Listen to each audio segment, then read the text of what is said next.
একদিনের মধ্যেই তারেক জিয়া দেশে আসবে। এখন পর্যন্ত তারেক জিয়া লন্ডন থেকে রওনা দেয়নি। গতকালকে আমাদের যে বাংলাদেশ এম্বাসি আছে লন্ডনে, তারা তাকে ট্রাভেল ডকুমেন্ট তার বাসায় পৌঁছে দিচ্ছে। গুঞ্জন করছে, তাদেরকে গুঞ্জন করতে দেন, অসুবিধা নেই। আর আমরা জানি তারেক রহমান সাহেব আসবেন। তাদের মেইন এইম হচ্ছে তারেক জিয়া দেশে না আসুক। তারেক জিয়া যদি দেশে না আসে তাহলে কি হবে আমি আপনাকে বলতে পারি। গত 17-16 বছরে বিএনপিকে ভাঙতে পারে নাই শেখ হাসিনা, বাট এই সিচুয়েশনে কিন্তু হবে। এখানে বেগম খালেদা জিয়াকে হত্যা করে এখন দ্রুত খালেদা জিয়াকে নিয়ে যে নাটক বেরোতেছে, নিশ্চয়ই এর পিছনে কোনো গভীর ষড়যন্ত্র রয়েছে। খালেদা কি জীবিত নেই? আজ আমাদের মা বেগম খালেদা জিয়া। দর্শক, সকল জল্পনা কল্পনার অবসান ঘটিয়ে অবশেষে দেশের পথে রওনা দিয়েছে তারেক রহমান। তারেক রহমান এইমাত্র বিদেশি এক গণমাধ্যম থেকে এই তথ্যটি নিশ্চিত হয়েছে যে তিনি দেশের উদ্দেশ্যে রওনা দিচ্ছেন। তবে সেটি আজকে অথবা কালকে 2-1 দিনের ভিতরেই হচ্ছে, কারণ বাংলাদেশের যে এম্বাসি আছে তারা তার কাছে সমস্ত ডকুমেন্টস ইতিমধ্যে পৌঁছে দিয়েছে। বিস্তারিত আরও দেখার জন্য আমাদের সম্পূর্ণ ভিডিওটি বিস্তারিত দেখতে থাকুন। যারা গুঞ্জন করছেন তাদেরকে গুঞ্জন করতে দেন, অসুবিধা নেই। আর আমরা জানি তারেক রহমান সাহেব আসবেন। এই বিএনপির নেতা কর্মীরা গত 15, 16, 17 বছরে এরা ত্যাগটা স্বীকার করেছে কি জন্য? বাংলাদেশের মানুষের মালিকানা ফিরিয়ে দেওয়ার জন্য। নির্বাচনের মাধ্যমে যারা বাংলাদেশের জনগণ ভোটাধিকার প্রয়োগ করতে পারে না, তাদের ভোটাধিকার ফিরিয়ে আনার জন্য, এবং তাদের ভোটাধিকারের মাধ্যমে বাংলাদেশের গণতান্ত্রিক অর্ডার ফিরিয়ে আনার জন্য। এবং নির্বাচন হচ্ছে গণতন্ত্রের বাহক। নির্বাচনের মাধ্যমে জনগণের ক্ষমতায়ন, মালিকানা ফিরিয়ে পাওয়ার জন্য বিএনপি নেতা কর্মীরা যে ত্যাগ স্বীকার করেছে, আজকে বিএনপি নেতা একই নেতা কর্মীরা তারা যত তাড়াতাড়ি দ্রুত নির্বাচনের মাধ্যমে দেশে গণতান্ত্রিক অর্ডার ফিরে আসুক, এটাই বিএনপি নেতাকর্মীদের কাম্য, এটাই বাংলাদেশের মানুষের কাম্য।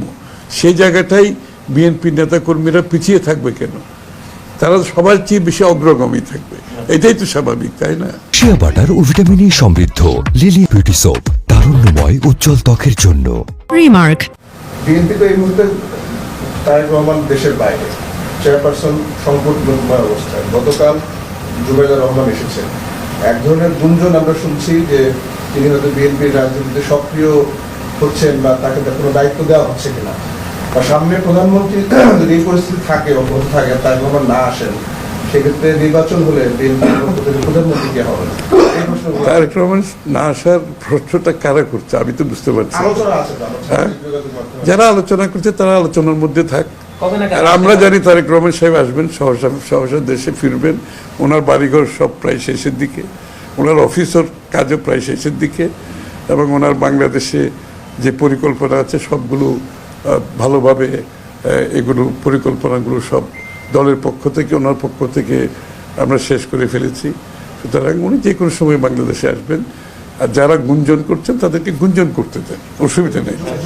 গুঞ্জনেরও তো কিছু লোক লাগে বাংলাদেশে, তো তাদেরকে গুঞ্জনের মধ্যে থাকতে দেন। এটা এবং গুঞ্জনের পিছনে যারা অন্য চিন্তা আছে কিনা সেটাও আমি তো জানি না। সুতরাং এই সমস্ত গুঞ্জনের উত্তর দেওয়ার আসলে কোনো মানে হয় না, এটা শেষ। হ্যাঁ, সেটা জুবাইদুর রহমান বলতে পারবে, সেটা তো আমি বলতে পারবো না। আমরা জানি যে তারেক রহমান সাহেব দলের নেতৃত্বে আছেন। আমরা যদি সমর্থন পাই, আগামী দিনে বিএনপি যদি সরকার গঠন করে, উনি প্রধানমন্ত্রীত্বের, ওনার নেতৃত্বে মন্ত্রিসভা গঠন হবে, দেশকে সামনের দিকে এগিয়ে নিয়ে যাওয়ার। একদিনের মধ্যেই তারেক জিয়া দেশে আসবে, এটার ভাবলাম একটু আপডেট দেই। প্রথম কথা হচ্ছে, এখন পর্যন্ত তারেক জিয়া লন্ডন থেকে রওনা দেয়নি, নাম্বার 1। নাম্বার 2 হচ্ছে, গতকালকে আমাদের যে বাংলাদেশ এম্বাসি আছে লন্ডনে, তারা তাকে ট্রাভেল ডকুমেন্ট তার বাসায় পৌঁছে দিচ্ছে। তারেক জিয়াকে আসতে ট্রাভেল ডকুমেন্টের কোনো সমস্যা নাই। তারেক জিয়া যে বলতেছে যে তার এখন লাইফ থ্রেটেনিং, সো এই লাইফ থ্রেটেনিংটা এনশিওর করার জন্য, যেটা নেগোশিয়েট করার জন্য এসএসএফ, আপনারা সবাই জানেন, স্পেশাল সিকিউরিটি ফোর্স, যারা প্রেসিডেন্ট এবং প্রধানমন্ত্রীকে দেয়, বর্তমানে প্রেসিডেন্ট এবং চিফ অ্যাডভাইজারকে দিচ্ছে, তারা অলরেডি ম্যাডাম খালেদা জিয়াকে বিশেষ গুরুত্বপূর্ণ পার্সন বলে তাকে এসএসএফ এর সিকিউরিটি সুবিধা দিয়েছে। সেই অনুযায়ী এই একই সুবিধা এজ এন এক্সটেনশন তারেক জিয়াকে দেওয়া হয়েছে। At the same time airport এবং অন্যান্য এভার কেয়ার এনহ্যান্স করা হয়েছে। সো তারেক জিয়া কিন্তু বলতে পারবে না যে আমার সিকিউরিটি থ্রেট ছিল এই জন্য আমি দেশে আসতে পারলাম না। এখানে একটা ইম্পর্টেন্ট জিনিস হচ্ছে ম্যাডাম খালেদা জিয়া এখন খুব ক্রিটিক্যাল কন্ডিশনে আছেন, তাকে লাইফ সাপোর্ট দিয়ে যেটা ভেন্টিলেশন যেটা দিয়ে রাখা হয়েছে। এরকম একটা সিচুয়েশনে সরকার ব্যবস্থাটা নিয়েছে, অ্যাটলিস্ট কেউ যেন বিএনপি যেন বলতে পারে না যে আপনারা আমাকে ট্রাভেল ডকুমেন্ট দেন নাই, আমাকে কি বলে সিকিউরিটি এনশিওর করেন নাই। এখানে যে জিনিসটা হয়েছে সেটা হচ্ছে তাকে কে বা কারা কোন গোয়েন্দা সংস্থা খাওয়াচ্ছে আমরা ধরে নিই এটা ইন্ডিয়া খাওয়াচ্ছে, ধরে নিই না, অ্যাকচুয়ালি কিছু সার্কামস্টেন্সিয়াল এভিডেন্স আছে যেটাতে বোঝা যায় এটা ভারত এটা করতেছে। তাদের মেইন এইম হচ্ছে তারেক জিয়া দেশে না আসুক। তারেক জিয়া যদি দেশে না আসে তাহলে কি হবে আমি আপনাকে বলতে পারি, গত 17-16 বছরে বিএনপিকে ভাঙতে পারে নাই শেখ হাসিনা, বাট এই সিচুয়েশনে কিন্তু হবে। আমি আগে একটা লাইভে বলেছি এবং হাসিনা আক্তার শোতে বলেছি যে তারেক জিয়ার বর্তমানে কন্ট্রোল আছে হচ্ছে 40% দলের উপরে। এই 40% এখন আপনারা যদি ভালোভাবে খেয়াল করেন, ফখরুল ইসলাম আলমগীর হচ্ছে মহাসচিব, উনি গত 2-3 মাসে কিন্তু মোটামুটি অনেক কন্ট্রোভার্সিয়াল কথাবার্তা বলেছেন এবং উনি আমার ক্রেডিবিলিটি লুজ করেছেন।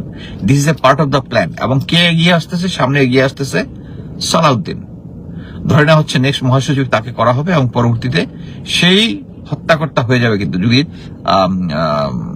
তারেক জিয়া যদি না আসে। এবং এটা হবে একটা দলটার জন্য ডিজাস্টার। এটা হচ্ছে ভারতের হোপ যে এই তাদের লোক সালাউদ্দিনকে দিয়ে তারা দলটাকে আবার কন্ট্রোল করে, তখন আর আওয়ামী লীগের দরকার নাই, আওয়ামী লীগের দরকার নাই, তাদের লোক আছে এখানে। সো এটা হবে একটা দেশের জন্য ডিজাস্টার।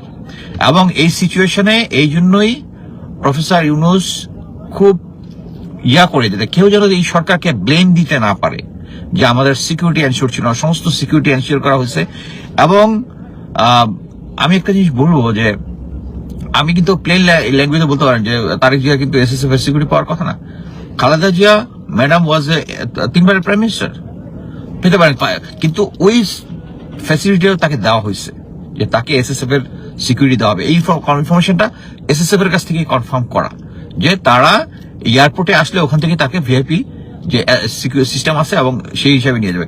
আমি আপনাকে এটা বলতে পারি, বাংলাদেশ আর্মি নিয়ে যতই কথা বলি, 6 জন জেনারেল ভারতে পালায় গেছে ব্লা ব্লা ব্লা, বাট এটার স্টিল প্রফেশনালিজম নিয়ে আপনাদের কোনো ডাউট থাকার কথা নাই, আমার কোনো ডাউট নাই, এবং এসএসএফ এর প্রফেশনালিজম নিয়ে আমার কোনো ডাউট নাই।